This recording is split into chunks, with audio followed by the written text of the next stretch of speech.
Hi everyone, and welcome to a new episode of MobieTalks. If this is your first time here, it's great to have you. My name is Laura, and I'm the marketing manager at MobieTrain, the all-in-one platform designed to train, connect, and support frontline teams on their daily jobs.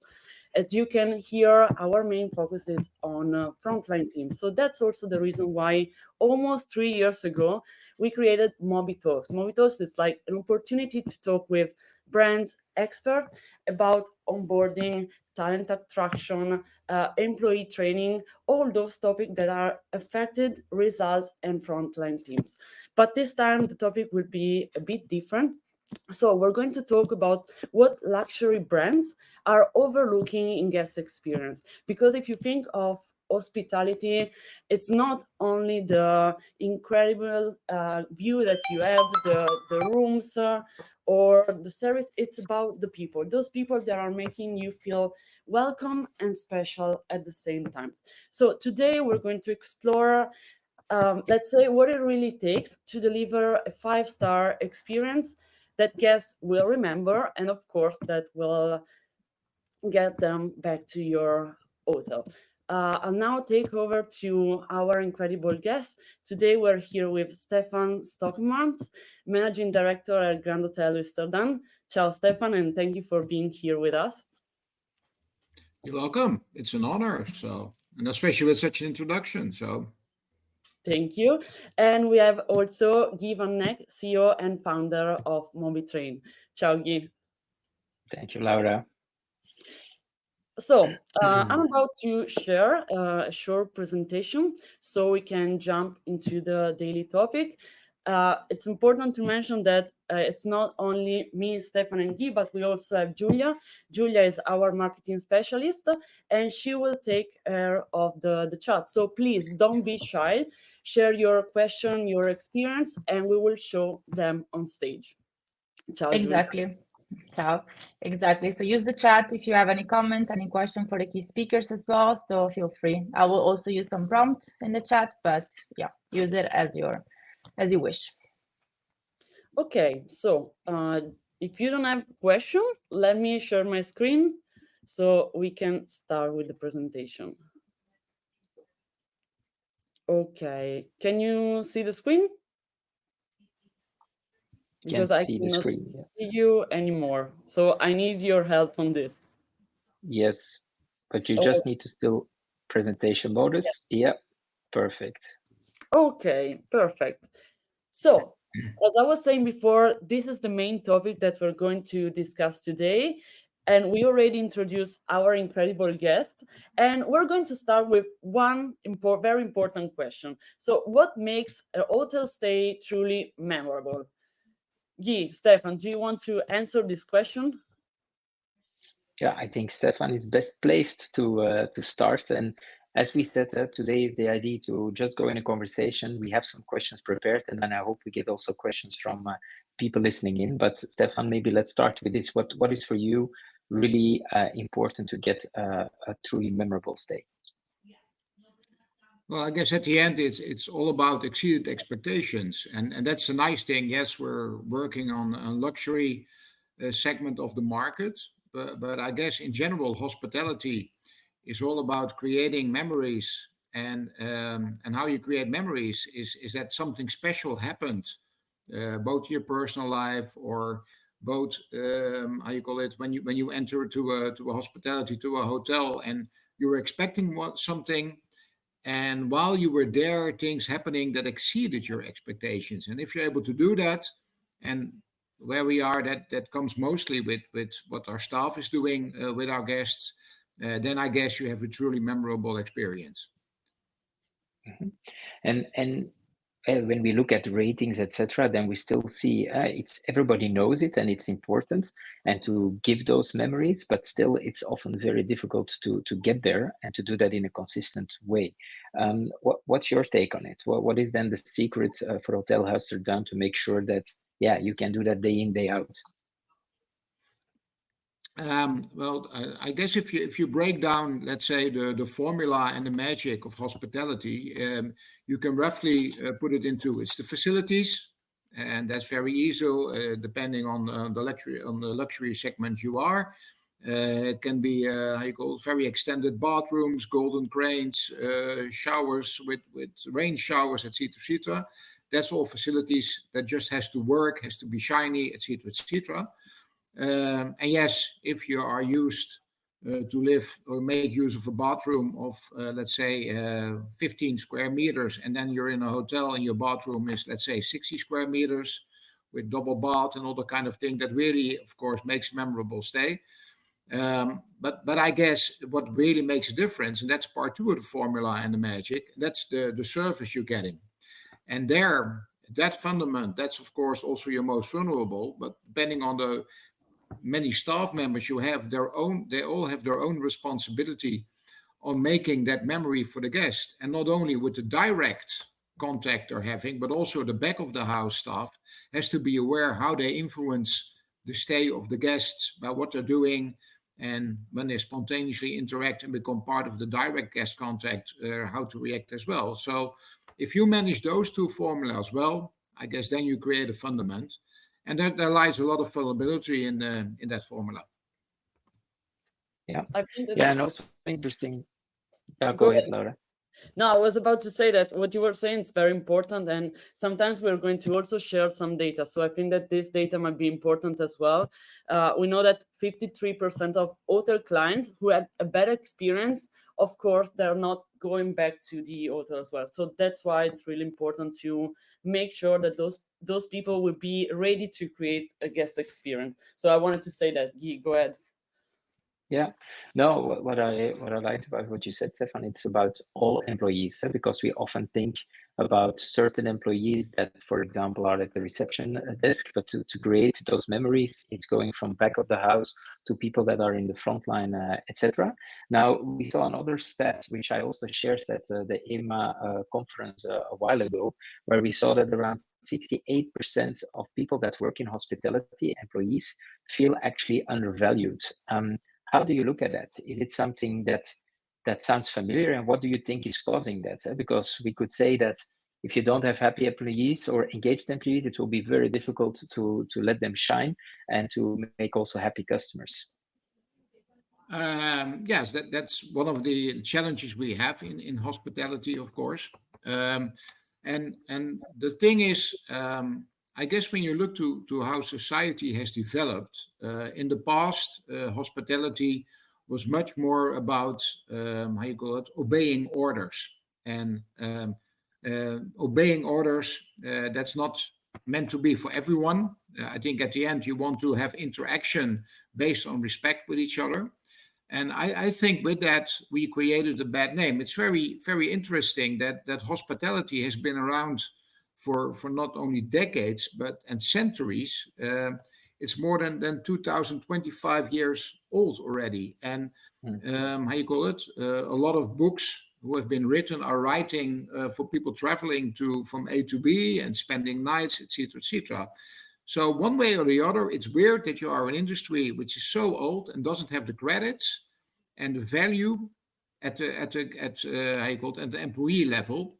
And but that's history. We're living now in current times, and if you look to current times when you're operating in hospitality, society is changing, and with that change in society, you also see that how you call it, guest behavior is changing, and that makes it truly also an extra, let's say, challenge when it comes to the value the staff members feel, is that the rudeness of people in general, but of course also for guests sometimes, that makes it hard for people to how you call it, to feel the value. And how we work on that, and of course you have to put your everyone is saying they put their staff first, and that's a no-brainer because they are making the difference in the service. One of the quotes, and we well, let's say we borrowed it from Cesar Reitz, one of the most famous hoteliers, is that ladies and gentlemen are serving ladies and gentlemen. And with that, it's a two-way stream. That means that you feel valued as an employee because you behave like a lady and a gentleman.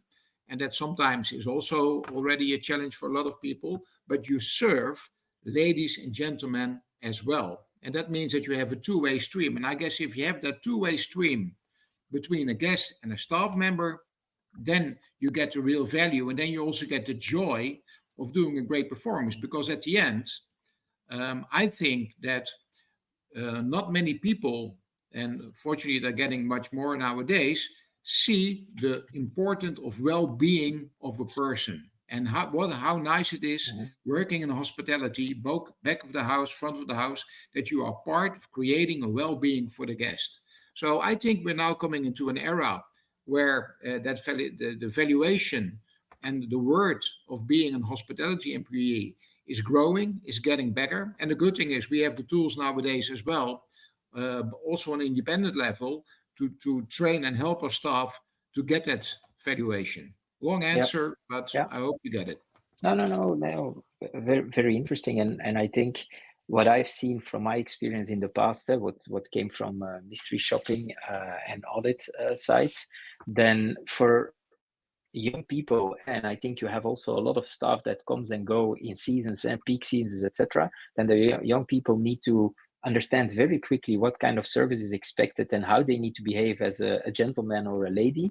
But that's not always that easy because they not always have seen it. So how do you make sure that those people quickly understand what kind of service levels are expected, what is good service, and how can they also handle or work with customers that are not always that easy to handle?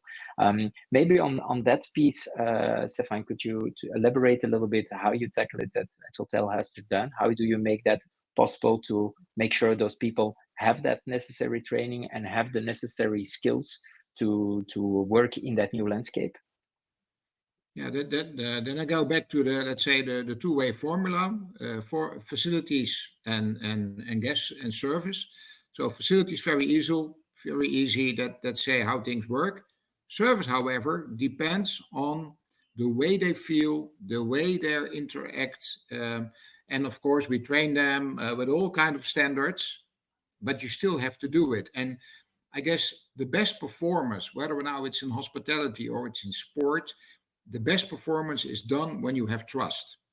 And so what we try to do is create as much trust as possible with our staff. And with that trust comes by training. So simple it is. And okay, you can put them in classrooms, you can put everything. We're not living in the era anymore that you can put people in classrooms. The good news is that the current generation, they are changing much more to, let's say, the mobility and the way you can learn. You see more and more email learnings. We're doing webinars now. 20 years ago, we should have gone to a conference somewhere. Now we can do it on a webinar very quickly. And the new generation that has been born with a mobile in their hand. And that's the one thing. And of course, we're here because I'm a MobieTrain user. The video platform we're using is so easy accessible. It's 24 hours a day. And with that, people can choose when and where they want to have the information dealt. And they can, well, basically cherry pick. We created fundamentals and we created really towards the job and the department where they are. And they can get their own personalized training. And we add to that some funny things as well, where they can develop themselves as really a human being. So the platform we use for the training, that for us is key to make the difference with the people who are seasonable, but the people we have to get as soon as possible on the right training level. Yeah. So to recap, and I see there is also a question, it is that you can personalize it to specific groups so that you know that people that just join will see certain content which is relevant to them. People which are already longer in the organization and work, for example, in the back of the house of a restaurant will see also different content. And by giving them the necessary training, you also make them feel more confident to deliver a good service, and it creates trust between you and the employees.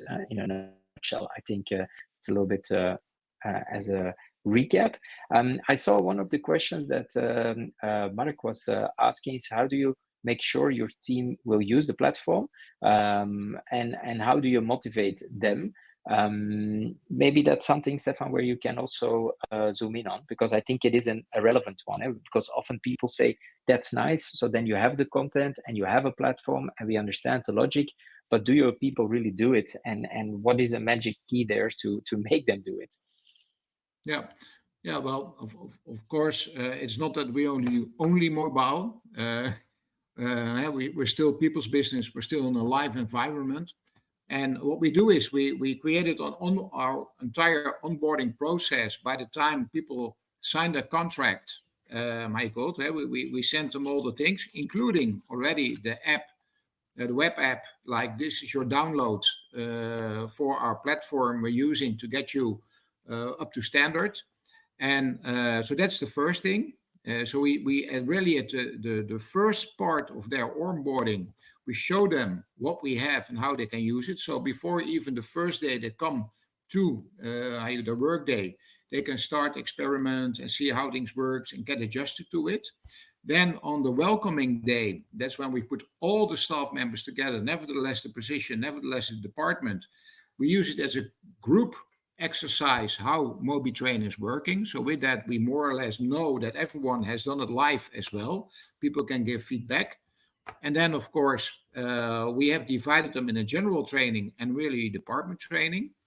In general, we use the statistics, which is in our dashboard, to see how many people participated. And if we see that someone is lacking their progress, we turn to the department heads, like, hey, you might want to give some extra attention. Perhaps there are issues why it's not working or whatever. The department heads can work one-to-one. So then it's not really like it's coming from above. It's really like in a team spirit. And then we keep on track with the statistics. And if it's really, we encounter things that are, why it's not on the level, then we really go one-on-one with the staff member, helping him or her to make sure things are working. So with that, it can be a very gentle process, which you can keep track via the dashboard as well.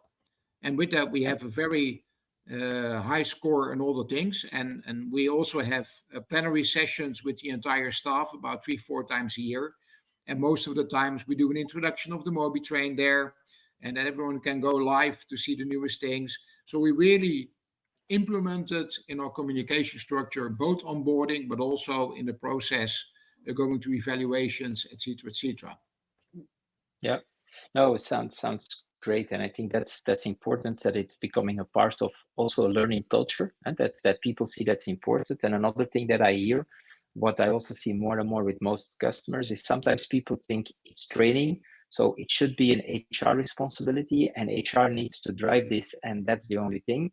But to be successful, I think it's really also operations who needs to embrace it. They need to see the value, and they need to be responsible for adoption in the field, because HR can't be all the time there to say, you need to do this, you need to do that. It should be, like you said, department heads who see the value, who see that because of good training, they have more time to coach people instead of answering always the same questions. And once they see that and they start to work with it, then it starts to grow in the organization.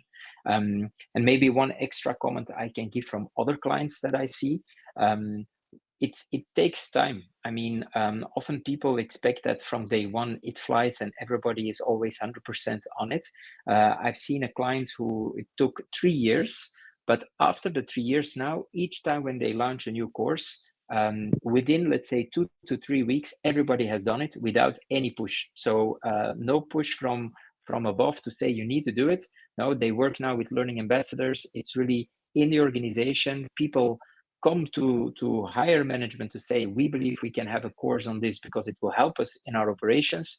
And people in the operations help contribute content, help with shooting even small videos in order to make sure that it lands. So I think making sure that operations is on board, making sure it's really part of a wider communication and learning culture, that's super important to let it fly. Guy, Stefan, just one thing. We got a new question from Peter, so let me show it on stage. This question is for Stefan. How do you ensure your team keeps that level of guest experience? I guess it is going back and forth. You're still using your review analytics. and your guest feedback and questionnaires and the things you're getting feedback directly in the operations. And you try to analyze the red line when it comes to the guest service part. And from that point on, you how you call it, you develop new trainings where you can really pinpoint on the vulnerable parts of the guest experience you have at that moment. And we're now even thinking. I had a meeting last year with someone last week with someone who is how you call it, an actor. And now we're really considering to implement videos where we create our own, let's say,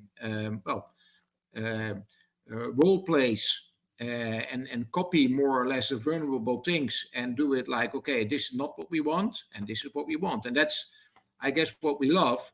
You don't have to go to all kind of companies, communication companies, whatever. It's just basically take your phone and how you call it, and create your own video and put it there in less than half an hour. So it can really be spot on in how you call it, and in changing things. Yeah, and it goes even faster and faster, because with new technologies, with everything that's coming now with AI, I believe, and we're also working on that you can even drive role plays, just knowing that this is hospitality, knowing that what kind of things you normally see in a luxury hotel, that automatically scenarios can be generated where you can do role plays with the tool and get feedback on how you do it, what kind of tone of voice, how you react. So I think that new technologies will even make it much more bigger on how we can let employees test, play in a safe environment, but also without a lot of work for a company, because otherwise some people can think it's a lot of work. Maybe on that point, Stephan, because sometimes we see prospects or clients who say like, yeah, I see the value and I see how it comes together, but just to the point on those videos, isn't it a lot of work to make that content and put it in there and to keep it up to date? You spoke about short videos, etc. Could you elaborate maybe a little bit more on how you did that within the company? Yeah, I guess we have three ways of creating content. The first one, that's really when we use a local video cameraman, to put it like that. And that's really with, let's say, the SOP scripted programs we're making.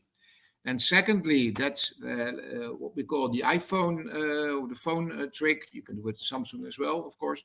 The phone thing, and that was the part hard to get your department heads involved as well, because we basically said just take the phone and do what you like and just create the buzz within your own team.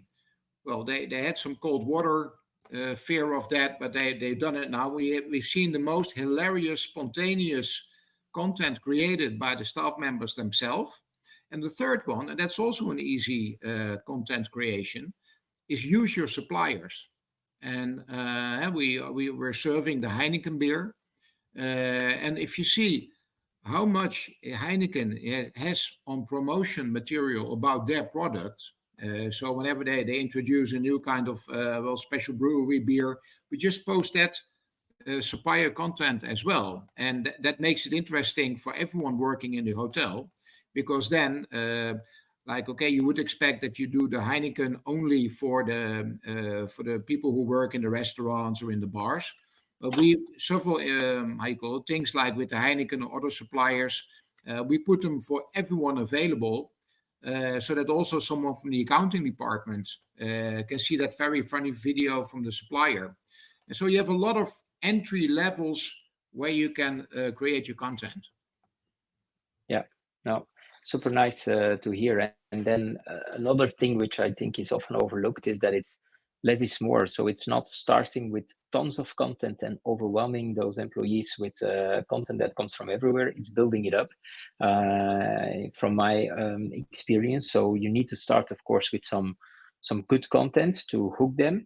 But then it's like, yeah, launching every month or every 2 weeks new content, and step by step get people more and more on board. That's what we also often see as a very important thing. And then with all the new ways on how you can create content and the things that you said, leverage on supplier content, yeah, actually there is so much that it's not always very difficult to get good content in the platform. So nice to hear. Okay, I don't know if there's other questions. I see. I was checking Yes. right now. Yes. Okay, let me share my Yeah. screen. I see Okay. a one on ambassadors. Yeah. Yes, exactly. So Stephanie is asking you, Guy, so how can you encourage your employees to act as ambassador for your company, or Stefan as yeah, well? yeah. I will quickly start and then I let Stefan see how he looks at it. But the company that I was talking about, it's a fashion company, and for them it took time. So in the beginning, and it's a little bit the same thing as Stefan said with their district department heads. Yeah, people have a bit, think like, do I really need to do it? I have already a lot of work, and it's not for me, and I'm not gonna shoot videos. But it starts with like finding one person who really says like, okay, I'm in for it. That one person starts to collaborate with the HQ or with the management and says like, okay, I have good ideas, because let's face it, most of the knowledge in an organization is in the field. I mean, I guess that most people that work, if it's now in a hotel or it's in a fashion industry, they're every day in the operations. They see the problems, they see where sometimes there are pain points, and they often also have good ideas on how they can have a solution for it. So the more you can embrace that and let them show it with simple videos, and of course give them the necessary support in the beginning, then it starts to become a rolling ball, because you have that one person. If then they see that that person together with colleagues created some very cool content, as Stefan was saying, often the most hilarious, best content comes from the people themselves, then you see that other people start to say, but hey, wait, I also want to participate in this. And what I've seen with that fashion company is that not everybody could participate, because they will say, if you want to be an ambassador, then of course you need to show good behavior. You need to do your courses yourself. You need to be an example in the way how you bring a learning culture. If you tick those boxes, then you can become that ambassador, and that person starts to create also content. And of course, it always flows via an HQ or a managerial level to make sure that what is coming in the platform is good. But that inspires each time new people. And that's where the company that I'm speaking of, they started with literally one ambassador. That sparks the interest of a second or a third. And in a period of 3 years, now they have more than 150 people that are not managerial level. This can be people that are just working for, let's say, 5 months in a store or in a hotel, but they really feel the vibe, or I want to participate. And this is how it comes from within the organization. And that's super powerful. And maybe Stefan, I don't know if you have some insights on how you did it with department heads to take that first fear of participating away. Maybe you have some tips or tricks for that. Well, I guess when we took off, everyone was very interesting to learn, and then you also need to we choose that department heads, let's say, with the biggest mouth, and we're Dutch, so you have a lot of staff who have where you can which you can challenge to speak up. We challenged the ones who had the let's say the biggest thing, like, oh, we want to do that and do that, and we gave them literally the cameraman, like, okay, good luck with your show and do it. And there you go again. You have to give them the trust and give them the opportunity to do it. And that was one road we took, like, okay, we give you the tools and do it. And the other way, we also celebrated the champions, because that's also a nice part. You have that gaming thing with that, and you can score points. We celebrate the champions and those who won, the one not only using the content, creating the content, but also using the content. And so in that quarterly meetings we do, we put them on stage. They can earn vouchers in the hotel to have a lunch or a dinner or a night over with friends and family.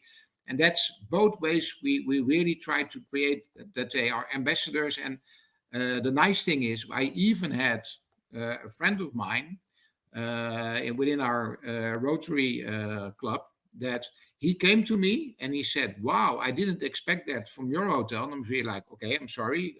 Yes, because you're from 87, you're 130 years old. And my nephew of 17, he came to me that he just started and he had that really nice video platform, blah, blah, blah, blah, blah. And so that's the way we really try to be, let's say, to keep the bar as low to enter and to really facilitate everyone who is both creating and both enjoying the platform. Yeah, and thanks for sharing, because definitely also that celebration and recognition is also so important. Also, the other company I was speaking about, what they did is that people that then score super well, they can then, for example, come to the HQ, because in their environment, people are all over Europe. So it's super special if somebody from a certain country is invited to come to the European HQ, because they validate that. And then when those people are there, they again use it as a moment to create content, because they can say, okay, if we have then those group of people here, let's make a little studio and let's make new content with them as well. So it can become something that is really, yeah, you see people getting inspired, they do really good things, celebrate it and use that as a new moment to create potential new content, and it keeps going. So yeah, super nice. Just one Okay, I thing. saw that there was another one. Exactly. We got another question. So we're talking about content. The question is for you, Stephan. Do you involve your team when designing trainings, or how do you decide what they really need? Yes. To be honest, everything is created is basically done by the team. So we now got to a stage, and when we first started, of course, I was really like, we should do that, we should do this, we should do that, etc., etc. But now basically we are at least one level, and I guess at the end already two levels into the operation. I have my PR communication manager who is coordinating all the content which is supplied. And then we have the several department heads, and we're a relatively big hotel, so we have more and more department heads who want to play a role in that. And we really have a lineup now. So it's really like we discussed that periodically, like, okay, what's coming on the table nowadays? And it's not only operations, which is how you call it, sharing their ideas. It's also the sustainability team, for instance, that they say, hey, we see this is happening. So you at the end, when the flow is going, then it's really like what we see happening, what's urgent, what is coming up as well. Like we're now working already on our Christmas promotion video that we say, okay, we know we want to somewhere in September, October, it all starts. We want to make sure we have a funny thing that we can engage our staff, that Christmas is coming up. And well, the commercial as well, share with the guests that they be on time with Christmas bookings. And so it basically is now entirely embedded into our organization. And we go as we have planned. Good thing, of course, that plan your work your plan. And of course, what's happening on a let's say last minute level, where we need add-ons as quick as possible. But it's now totally done within the organization, and I'm only enjoying the videos basically. And I also have difference, I'll be honest, to keep up with things have been posted. And I also get comments when I look to the ranking, like, wow, you're a bit low nowadays. Okay, I'm sorry, I'm going to work on that. No, super nice, super nice. And yeah, I think it's a great example on how much you embrace also really video content, because we often see that some clients, they go more still with text or other things. But yeah, nowadays it's so easy. And if you do it then with your own people, as you said, it's also super engaging. People like it. They want to see from other colleagues how they do it and why they do it. And another important thing that I hear is that indeed go with the flow. Of course, there needs to be a structure and there needs to be an overview. But often the people in the field, they have very specific needs. It's not always like you need to have a big strategic plan where you're going to do this skill and then that skill and then this. I think in the world where you're operating, it's often also very concrete, tangible things that they need in the operations to do a better job. And they see it a few days and they say, how can we solve this? And I think that's super powerful. I don't know if there are other questions left, Laura, and I No, think I we're was thinking, we don't have any other question. Of course, as I was saying in the very beginning, don't be shy. So we're here for you. So if you have any, also a practical question on, let's say, what would be the first step to introduce a project like this, whatever you want to hear from Stephan and Guy, don't be shy. Maybe in the meantime, something that I'm going to remind our attendees is that after the webinar, we're going to send an email with the recording, so you will get time to ask more questions also after the MobieTalks itself. cool. Yeah, maybe because I think we go to the end unless there are more questions coming. Are there certain things, Stephan, that you, yeah, after everything that we discussed, that you say, yeah, this is still something very important that I want to mention, or this is something where, yeah, I see in the future with everything that's now happening that might steer it in even a different direction? Are there certain thoughts about that? Yeah, and one of the things, and we haven't mentioned that, but that gave us a surprise. At the end, every investment you're doing has to deliver some kind of ROI. And I don't know whether it's due to MobieTrain, but yes, since we implemented, we see our KPIs getting better. So, and I haven't been paid to make this quote, so that let me be honest with that. But I guess that's nice, of course. You want to do that at your own, we're family owned and run. I'm reporting back to the family board as well what we're doing, and it's nice. But for us, being, let's say, we're a relatively big hotel in the Dutch market, but we're still independent. We're still privately owned, and for us, and that's what I'm getting a really good feeling about, is not measurable. But the thing that you, as an independent, relatively small company, can compete on a trading level, but basically the multinationals and the big change, that is for us such a great thing to have. And like I said, the example of the 70-year-old, which via the Rotary Club member gave that compliment, that is also worth and value created. And it's so easy to implement. And with that, you don't have to go really to the big things. So as a relatively small organization, it's easy to implement. And I'm really fond on how we did that, and also fond on the team and the staff who are now making use of it, that is running. And I consider it one of the best investments we made from an HR and quality point of view as a whole. So, yeah, no, great to hear, and I hear you. It's often difficult to measure the exact ROI because, as you said, if KPIs go up, there are a lot of different things that influence that. We as a company are working more and more, and I would guess in the next coming months we will also sit together to see how we can even tie it more to the real dollars. But then next to that, it's also what you said. It's often just common sense. I had a lot of clients who said in the past, like, yeah, if I look to the ROI, if I can just manage to do a little upsell here, or to have a little, it's most of the time just a little tiny better service overall that leads to a tiny little bit more reviews, then already you have a return which is crazy. So it's often if management believes in it, and then you give the trust to your people. And as we said earlier, if you see that 68% of hospitality employees still feel undervalued, then I think any investment that helps to let them feel more valued will pay off and will give a fantastic return. Great.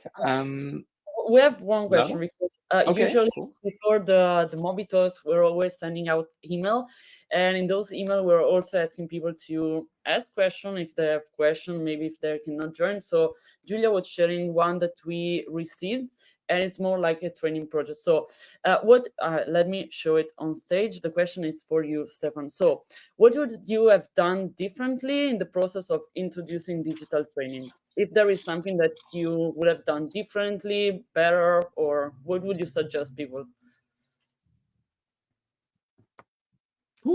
that's a hard one. Done differently. I guess looking back, it was relatively smooth, how you call it, onboarding of MobieTrain. Looking back, perhaps we wanted to do, we were too ambitious. So that means if I'm looking back, that we were like, yeah, we need to have a lot of content. And I guess that in hindsight, we could have started already a bit earlier with less content. Then really create, we choose to really create a database that they could really pick, and go into the left, to the right, up and down, etc., etc. And if I go back, we could have started already a few weeks earlier, or perhaps even 2 months earlier, by doing just small things and let it grow, how you call it, via a natural way, instead of creating the big library at once and after that adding things. So my hindsight is, yes, it could have been even already earlier with less content to really make it work. Yeah, and I think it's something we see very often. It's a lot of companies, they feel afraid of launching it. They often think we need to get more. It needs to be really catching everything that we can see in the operation, and it's not like that. As I said, most of the time the people in the field, they just are already happy when they see, of course, it needs to be, what's on the platform needs to be good, needs to be of quality, needs to also be relevant, because if you start with content which is completely not relevant, you lose a lot of people. But if that's only with 4 trainings and they're really good and relevant to those people, you're launched, and then it grows organically, and the more it comes from the people themselves, that's what we said earlier, actually the better. So yeah, I can fully agree with that, and you're definitely not the only one who struggled a little bit with that. It's sometimes that thought process that's not that easy. Yeah, exactly. And we got a question from Stephanie, and she say, like, content is a huge topic for us. How can you create content to keep the team engaged if you have a few people in the team? I think that she's talking about the management team, let's say. Guy, would you like to answer this one? Yeah, I think we addressed it a little bit earlier with where Stephan was saying it should not come only from that team. It should come more from in the field, what people see, what people have. And if you use that, then you can create content in a super fast way and in a very relevant and engaging way. And then it's not the bottleneck of, yeah, we have that group of 2 or 3 people or 1 person that needs to create everything, because then you constantly get behind. It goes too slow. Nowadays, people want to see things fast. It changes quickly. So maybe today they want to have this, but then in 3 weeks from now there is something new, and they need to be informed in that.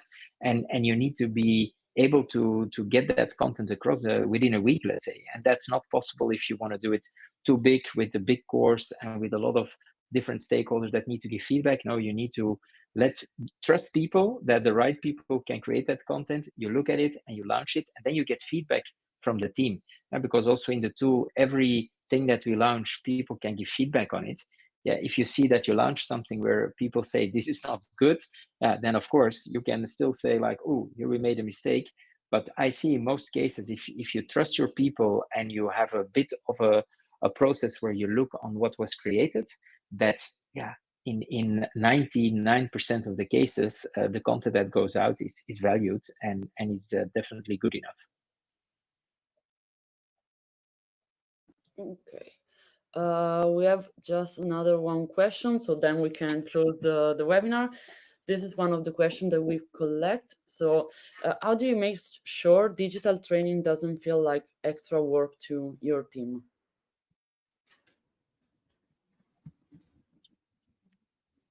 Who wants to answer? Yeah, I can say from my seat, but then I'll let Stephan definitely comment to it as well, is to make it relevant. If the content that's on there is something that's only from, let's say, the management, they think that this is all important and they always push it to the rest, then it's often seen as like, okay, now I have this extra thing that I need to do.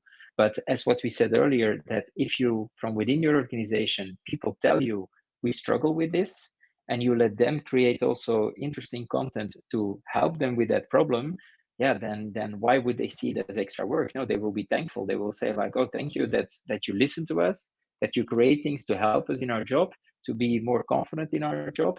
And that's where, again, that flying wheel starts in an organization. But if you only push from the top and say, this is what you need to do, and these are all the courses, and we know they're important, then you will often land into that a must do extra work, and people just scroll through it just for the sake of doing it. Yeah. And I guess if you take from a leadership point of view, leaders should guide, I think, guide their staff towards the goals you want to achieve. And at the end, that guidance can be done on different ways. And the nice thing I like about the video platform is that you reach in a relatively small time a lot of your staff members. So from that point, it's not really extra work. It can make your work much more efficient, so you can focus on the right things. So it's I guess it's turning it the other way around. And at the end, it will create space to do really the right thing, instead of writing all kind of things down, etc., etc. And the funny thing is that, to give you an example of our sommelier makes he makes our own Huis selection wine. And we used to do that, everything, of course, on on paper, etc., etc. And people had to learn that by head. And now they see via a video how he's making it.